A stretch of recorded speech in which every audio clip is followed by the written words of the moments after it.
Awesome. Well, I'd like to introduce everybody to Derek Gaskins. He's the CMO of Yesway. Yesway is one of the fastest growing convenience stores in the US.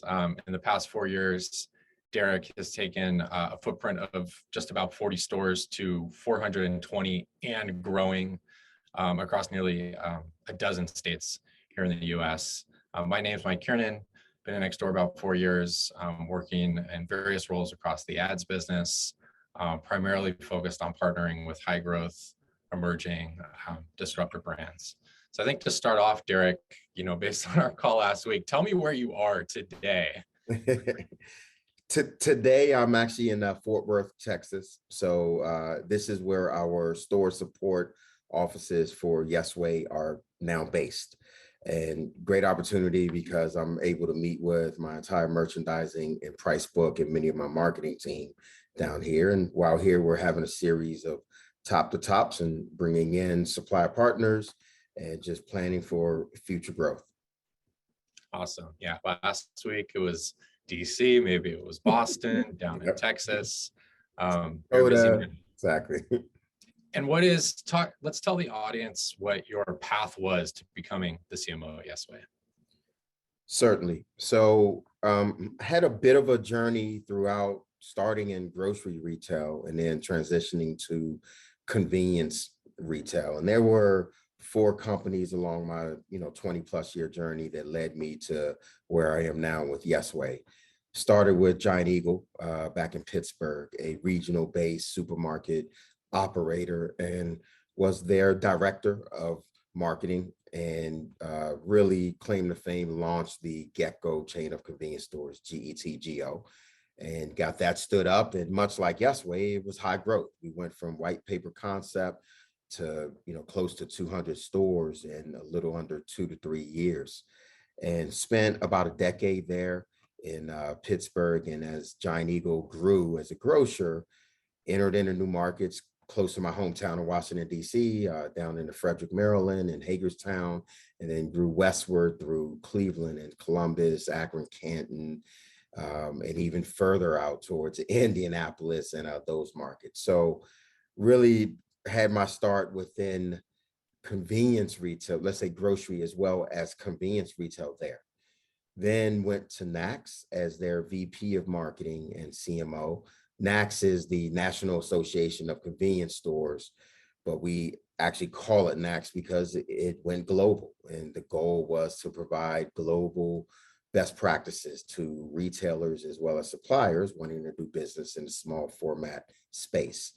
So I had a wonderful opportunity to work with what I would consider the top brands globally, everyone from Waitrose to Sainsbury to Tesco, Carrefour, OXO, you name it, as well as the top brands in North America, and was navigating that very successfully, putting on the annual big NACS show and other thought leadership type of global seminars and conferences. Took a leap of faith from there and went to a company called Max, Mid-Atlantic Convenience Stores. That was my first foray with private equity backed venture that was rolling up some of the strategic assets from ExxonMobil all around my hometown. So it was the Washington, D.C., kind of south through Richmond to the Carolinas, and then north up through Baltimore to Pennsylvania and Delaware. And we had about 310 assets that we quickly rolled up and led the rebranding, re-merchandising of that, and did a joint agreement with Couche-Tard and actually branded the backcourt, the stores, as Circle K. The forecourts were primarily Exxon, and rolled that up and then sold that to Energy Transfer Partners that was then later sold to 7-Eleven. After that was with Rudders and spent close to 6 years. Rudders is a central Pennsylvania based, family owned and operated. I believe they can trace the business back 11 generations now. And the land was deeded from William Penn's grandson to Andrew Rudder. And that became a dairy farm as well as a chain of convenience stores. And I always say Rudders has the best food service in all the space. They are inspirational as well as aspirational for many brands, still family owned and operated and head by Scott Hartman on the store and real estate side. And then Todd Rutter runs the dairy, and Tim Rutter is also involved with real estate. But their claim to fame is that they compete in what I consider to be the hottest bed of retail anywhere in the world, and that's Pennsylvania. They've now grown into Maryland and West Virginia and surrounding states, but Central PA being the core. And it's the hottest because they're competing with one of my former companies, Giant Eagle, with the Get-Go stores. They're competing against Sheetz, is also from Pennsylvania. They compete against Wawa, that's also from Pennsylvania, as well as Sunoco. And then you have new entrants that came in from bordering states like Quick Check in Jersey or Royal Farms in Maryland. And Rutter's outpunches their weight class. They have about 80 plus stores and literally host people. When I was in NACS, for instance, I would work with Scott Hartman and coordinate and have retailers coming from as far as Australia and Japan because they wanted to see what Rutter's was doing with their food service. And it was truly inspirational because it was restaurant quality in a fast, convenient setting and format. I'm talking about everything from crab cakes to lobster to, Angus beef burgers, you name it. And it was a great opportunity at that time and made the transition. It's actually been 4 years and 1 month now from Rutter's and joined Yesway. And Yesway is led by Tom Turkler. He's our CEO, and he was the founder of Brookwood Financial Partners. And Tom is a visionary genius. He saw and sees what others don't. And I think even with his Brookwood business, his claim to fame was the recession in 07 and 08. He saw it coming and he sold out of his real estate assets, and reluctantly clients were saying, why are you doing this? And, he made a ton of money for them because he had that foresight of understanding the market fundamentals, and very quantitative guy, but also being able to temper that with his gut. And about 2 years prior to me joining Yesway, he conscientiously sought to get into the convenience industry and came up with the brand, came up with a strategy before he had stores or anything. And, the first time I talked to him, I was really just motivated by that, saying that someone that could be that thoughtful and purposeful and understand what I knew intuitively, that convenience retail is one of the best retail verticals and channels that there is, in good times and bad. We're relatively recession proof. We're certainly recession resilient in inflationary times and the Great Recession. You look at 9/11, anytime that the channel, when you're celebratory, you're going to trade up within the channel. When you're being cost conscious and penny pinching and frugal, you're going to trade down from restaurants and grocery to the channel. And it's local, it's community based. And he got that. And not a lot of people, certainly that are not within the business, understand that. And as he was looking to build Yesway, I knew it was something that I wanted to be along and a part of that journey and help bring the vision to life. And 4+ years later, we are well on our way. That's awesome. I love how every stop of the way, by the way, you managed to create a stronger competitor that then future Derek has to go and compete with. That's a really good point. And on the recession-proof thing, I guess a good starting point here, because this is replacing the weather as everyone's favorite small talk. Are convenience stores COVID-proof? And how did you have to react to COVID, given you're a physical business, you're growing the business incredibly quickly 2 years ago. How'd you react to COVID, and what were some of the challenges you saw as a result? COVID was nothing short of life-changing, personally as well as professionally. And I was fortunate that when COVID first started, there were some early signs. And, ironically, I was at a NACS Day on the Hill industry lobbying in Washington, D.C. So we were in the halls of the Hart Building and the Cannon House Building and lobbying members of Congress and the Senate on swipe fees and, labor and everything that's important to retailers. And let's say from that Monday through Thursday, it was a palpable shift. Monday we were shaking hands, meeting with senators. By Wednesday, it was, chicken elbow bumps or fist bumps. And by Thursday, it was DC is closed, everyone leave and return safely. And we were on flights. And so I'm flying back to Boston at this point. And our executive leadership team, we started to have daily meetings. And so we would meet at 7:30 or 8 a.m. Eastern time and just talk about the challenges. And I think two things became very clear. In times of disaster and crisis, I often say that the convenience channel, we fuel the heroes. So police, fire, EMS, if it's a natural disaster, a hurricane, fires in New Mexico,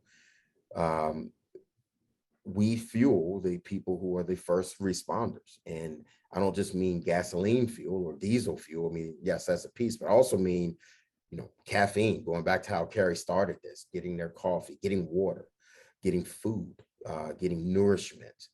And we felt an obligation as an essential retail outlet, to maintain operations. So as the world started to close, I mean, if you think back to those days, restaurants, bars, sports arenas and venues, literally everything shut down. We were the only place open. So in some of those communities, I felt the challenge as the head of merchandising and head of marketing to keep the supply chain going. I had to be preemptive and proactive and use data, but also take some leaps of faith and say, do I want to buy a truckload of sanitizer? Do I want a truckload of bleach and some of these products that later became extremely scarce? And I was surrounded by a really good merchandising team, and we would discuss it. And leadership, Tom Turkler and team gave us his unending, do what you feel is necessary, anything. And that became how we were able to keep 365, 24/7 operations as things started to close. We made the right moves early on because we didn't look at it through a traditional business lens. We humanized it. And so, we talk about heroes. One of the things we started was hospitality heroes, where we referred to our internal team members who were trying to provide hospitality in a very challenging, scary time as the heroes that they are and were. And we incentivize them through positive reinforcement. I mean, right now, when you think back on that, it was such a culture clash and dynamic. And, I almost felt like a people scientist because I'm on a plane leaving Boston and how Massachusetts is treating COVID and how we were going through it was extremely different than if I got off a plane in Iowa or in South Dakota or in Texas or in Oklahoma, where we have stores and operations. And it was important for me to be present. And our operations leadership, we made it a mandate to get into stores. If our offices are closed, it was a lonely trek. I would be on a plane sometimes. I mean, there's literally times I was the only person on a 747 jumbo jet going from Boston to, let's say, DFW. And it's the pilot and the crew and me, and you have masks on and you're terrified. And everyone is just like, how are you doing this? You have a death wish or anything? And it's no. I mean, if my people are working in the stores and risking their lives, I'm no different. And I'm only have a job because of what they're doing to sell and execute against the playbook and the merchandising marketing plans that we have. So this Hospitality Heroes was honestly a way to just reinforce, to be present. Some of it was just being there. I mean, I would show up in stores and riding with my operations leadership, and team members were crying. I mean, they were shocked. Like, I can't believe you're in the stores. This is radical. And part of it was we were armed actually with cash, and that was a positive reinforcement. And it was not the amount.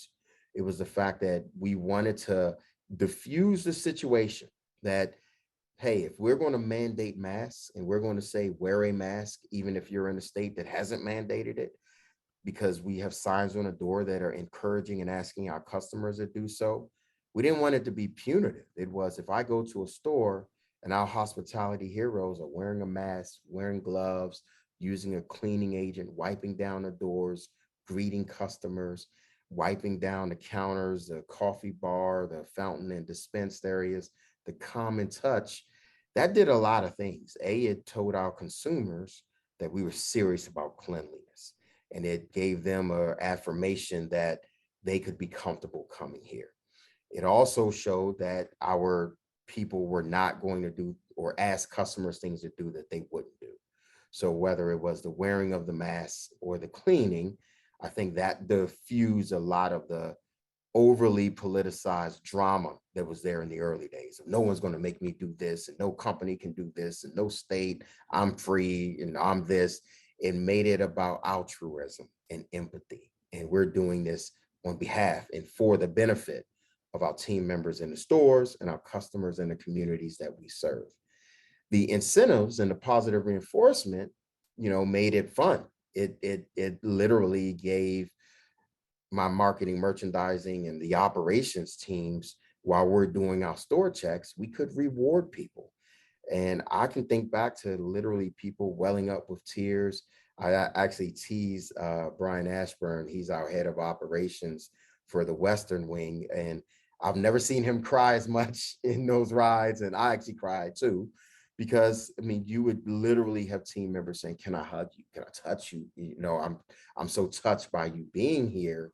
And that presence and that leadership was invaluable. And so while saying that it's COVID proof, I mean, there were some things that we were very blessed and very fortunate in. I mean, I was on the verge of resets, for instance, and typically you do your resets in the spring. COVID disrupted that. Fortunately, we didn't do the resets. And that was one of the smartest things I've ever done, because we had a plethora of grocery fill-in type of products. And when the world shuts down, people living locally, they came in and they pantry loaded and they filled up. And we had everything from toilet paper to hand sanitizer to bleach to Lysol when no one else did. We also had bread, milk, and tortillas and eggs and things that people could cook a home cooked meal. And we also then had our food service program, the also world famous burritos and chimichangas. And the amount of consumers that reached out to us through social media and email and calls and leaving us feedback saying, thank you for being open when the world was closed. I hadn't had a hot meal in a month. Your stores were able to deliver that for me.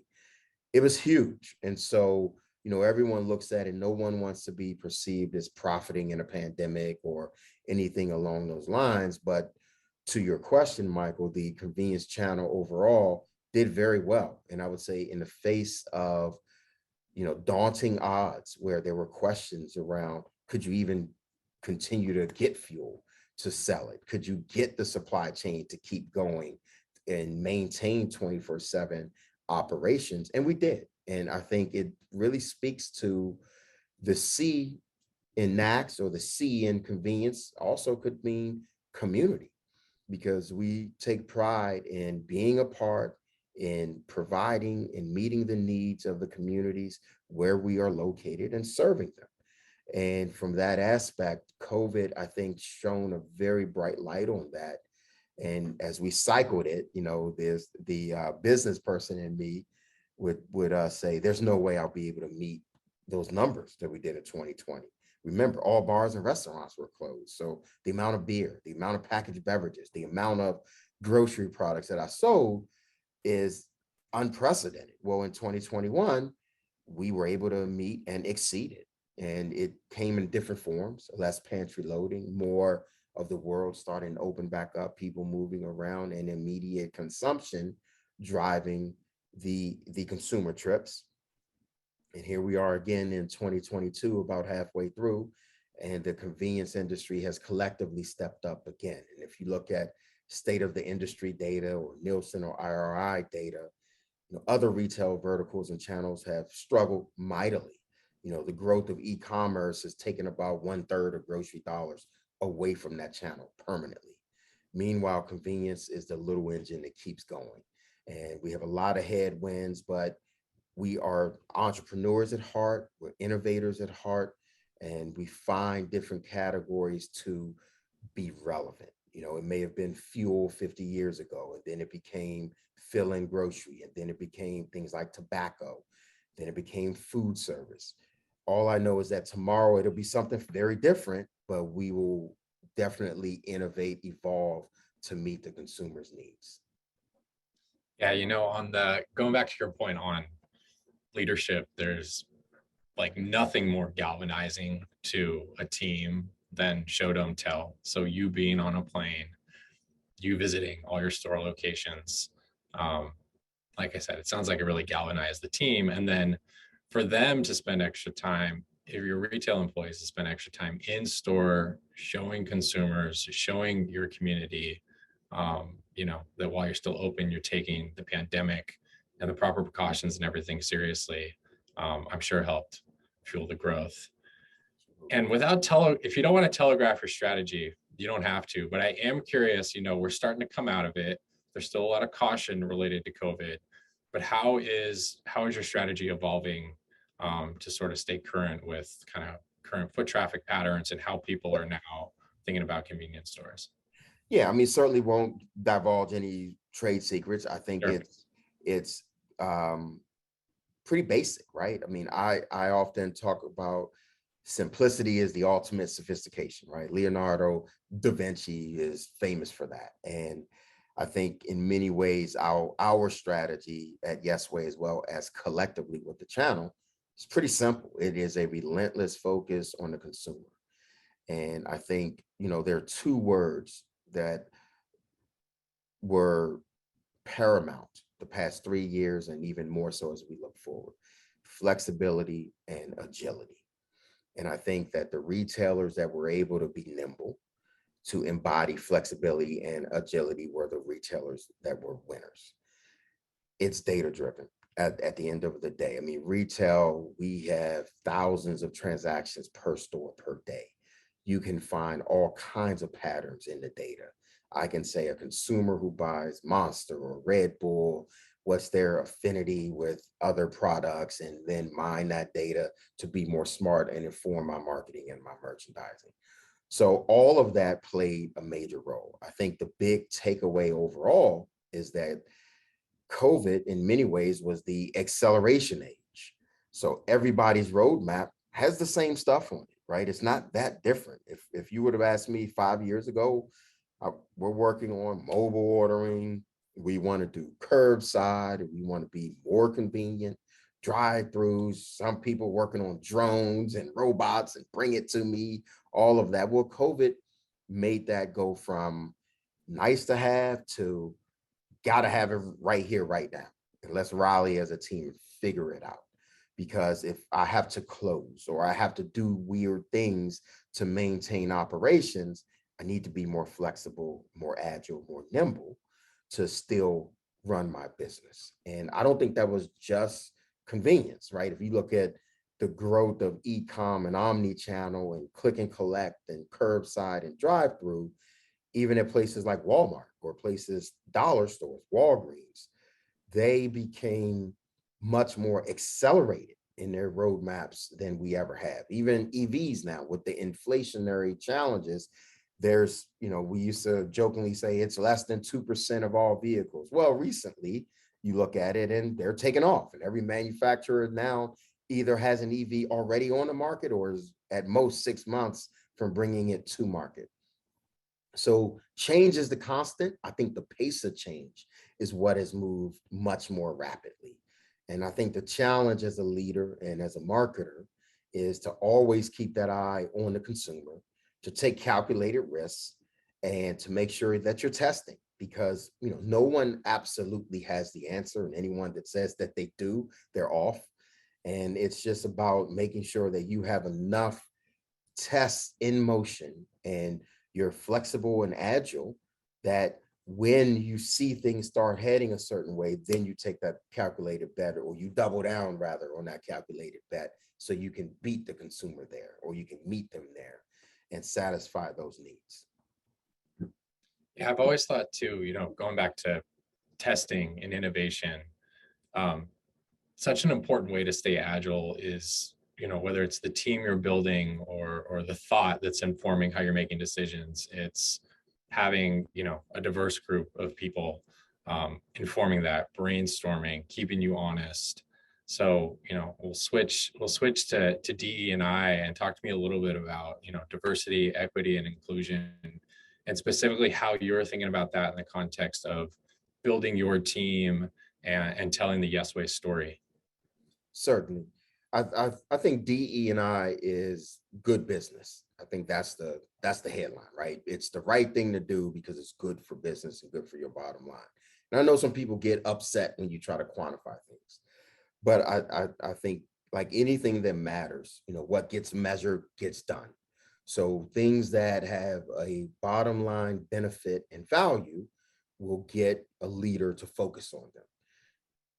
Surrounding yourself with diversity in all forms, race, gender, ethnicity, sexual orientation, thought, personality, characteristics, traits, only makes you stronger. I talked about our CEO, Tom Turkle. One thing he does, everyone that works for him, he gives them a book called The Wisdom of Crowds. And The Wisdom of Crowds is actually, when it came out, it was provocative. And, it's not overtly about diversity and equity, but in a roundabout manner, it is.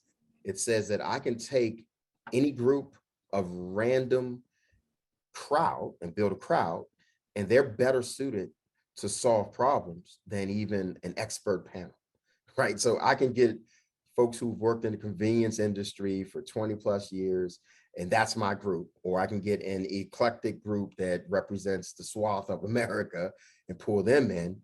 And surprisingly, there's scientific studies that show that that group that is not from similar backgrounds, that has that diversity as part of their core DNA, is able to problem solve at a level that's higher and better than that group of so-called experts. I think getting back to the heart of your question and why it's good for business is going back to the C word of communities. When you're serving a community, this means a lot to me personally. I'm from inner city Washington, D.C., and I grew up in Southeast D.C. shopping.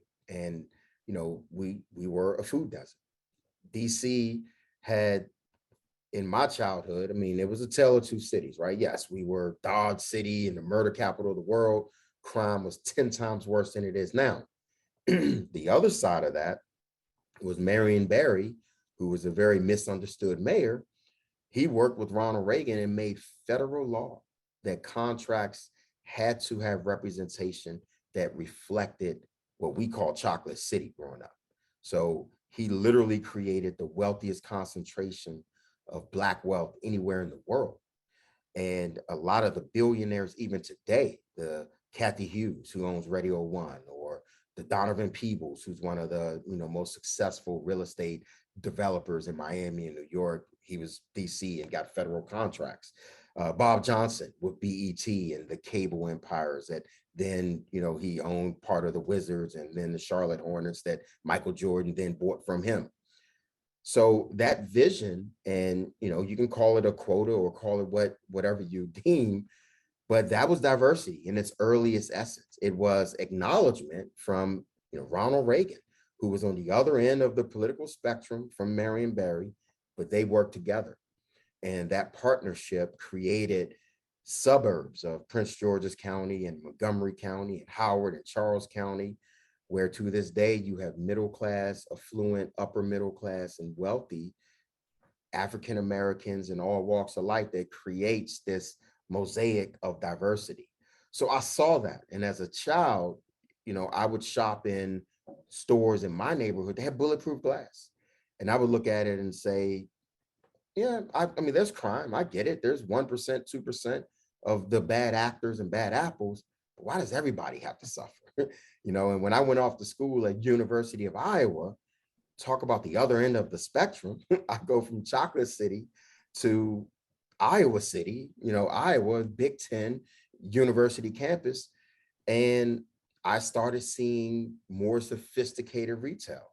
I had never seen what a Walmart Supercenter, or at that time, it was actually Kmart, was, the big format Kmarts, or Target, or even from a convenience realm. I mean, I went to a Quick Trip QT, a Quick Star, or Casey's, and some of these world-class retailers for the first time. Blown away. You know, you walk in, you see a soda fountain, and I can get 50 different choices. And I'm saying, well, Washington, D.C.'s population is like 10 times Iowa City's. How come we didn't have anything like that? So that's when I, realized the importance of democratizing retail and making it accessible. And I started to look at retailers that were on the leading edge of that, the Whole Foods, the Aldi's, Starbucks. I mean, there's a lot of negative you hear about gentrification, but there's also risk taking that those brands do. They will go into places and have truly democratized retail. And the convenience channel does that today. In many ways, my journey's gone full circle because with Yesway and our Allsup stores, we're opening in rural markets, we're in urban markets, and we try to present ourselves as a world-class retailer, regardless of the community that we serve. We feel that it's important, and having access to fresh food and products and all of that has been something that I've been passionate about. So I know in terms of diversity, that's a very roundabout way to get to it, but I viewed it as I didn't have it. Now that I'm able to ascend to become an executive within retail, I started to see how few looked like me or had backgrounds that were similar to me, but all grew up shopping in stores that I grew up shopping in and could bring some value to that. And I think now, fast forwarding, and I'm 25 plus years into this, having a team that is diverse in terms of having Gen Z folks who work for me and millennial folks on my team has made me so much better. They are bringing things to the table that I would never even think about in a million years, that I'm so close to it. So that inclusion piece, I think, is the one that doesn't get talked about as much. And then the equity means, can I democratize or can I provide quality experiences regardless of where my brand is manifest? That is diversity, equity, and inclusion at its core in terms of business outcomes. I think in terms of the importance, brands that take the time to capture research, insights, and feedback from a diverse set of inputs outperform those that don't. They don't make the classical errors in judgment that can be obvious, that are offensive, or that can actually tarnish and maybe even take down your brand if you're not cognizant and eyes wide open. Wisdom of crowds, the wisdom of Derek Gaskin. Let's see, I want to be mindful of time. So I do have one last question before we switch to Q&A, which is really just any upcoming initiatives at Yesway. What's next? What did we not touch on that you want to make sure we talk about now? Yesway is about growth. And, like our name implies, it's a positive convenience. It is, let's have a affirmation and say, when someone says, no way, yes way. So in many ways, what we have down the road is very similar to what has been in our rear view.